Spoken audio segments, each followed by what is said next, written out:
ang kanditerya, at ang tabak. Ang Apokalipsis Kabanata 2 ay naglalaman ng 4 sa 7 personal na liham mula kay Jesu Kristo para sa mga partikular na simbahan sa Asia Minor.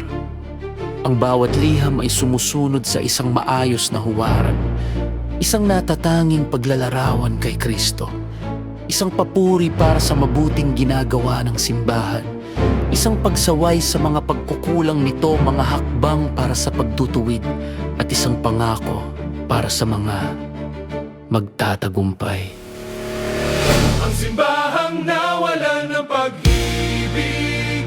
Papuri, pinuri sa masikap na paggawa, pagtityaga, at kadalisayan ng doktrina, lalo na sa pagsubok at paglalantad sa mga huwad na apostol. Iniwan nila ang kanilang unang pag-ibig kay Kristo. Ang kanilang paglilingkod ay naging mekanikal at intelektual na lamang sa halip na mula sa puso.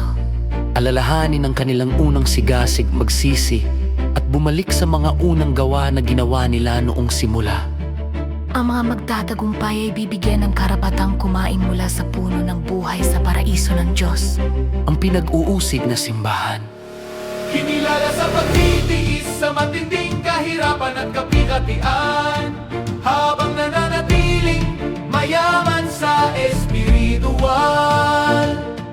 Wala ito ay isa sa 2 simbahan lamang na hindi nakatanggap ng pagsaway mula kay Jesus. Magtapat ka hanggang sa kamatayan, sila ay binalaan tungkol sa darating na panahon ng matinding pagsubok na sinisimbolo ng 10 araw. Ang mga magtatagumpay ay tatanggap ng korona ng buhay at hindi mapipinsala ng ikalawang kamatayan. Huwag nakipagkompromisong simbahan. Kinilala sa pagkapit sa pangalan ni Kristo kahit naninirahan sa kung saan naroon ang luklukan ni Satanas. Pinahihintulutan ng mga miyembro na sumusunod sa aral ni Balaam at ng mga Nikolaita na humantong sa kompromisong moral, kabilang ang idolatria at imoralidad. Magsisi agad o harapin ang paghatol mula sa tabak ng bibig ni Kristo. Ang mga magtatagumpay ay tatanggap ng nakatagong manna at isang puting bato na may bago at lihim na pangalan. Ang tiwaling simbahan, pinuri dahil sa kanilang pag-ibig, pananampalataya, paglilingkod, at pagtityaga. Binanggit na ang kanilang mga huling gawa ay higit pa kaysa sa una. Pinahihintulutan ng mga miyembro na sumusunod sa aral ni Balaam at ng mga Nikolaita na humantong sa kompromisong moral, kabilang ang idolatria at imoralidad. Magsisi agad o harapin ang paghatol mula sa tabak ng bibig ni Kristo. Ang mga magtatagumpay ay tatanggap ng nakatagong manna at isang puting bato na may bago at lihim na pangalan.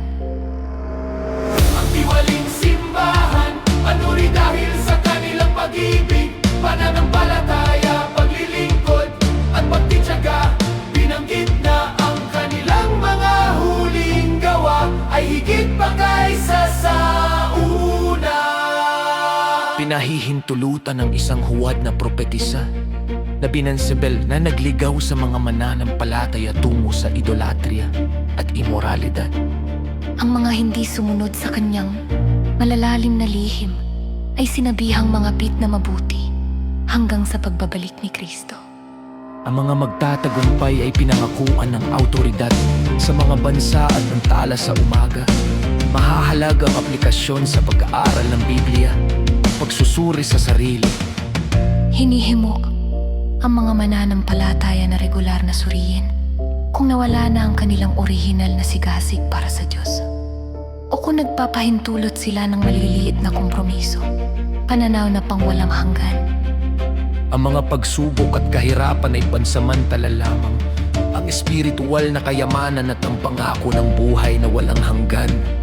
Ang tunay na sukatan ng tagumpay, ang iba't ibang paglalarawan kay Jesus, tulad ng isa na may mga matanggayan na nagliliyab na apoy, ay nagpapaalala sa simbahan na nakikita niya ang kaibuturan ng puso at mga intensyon.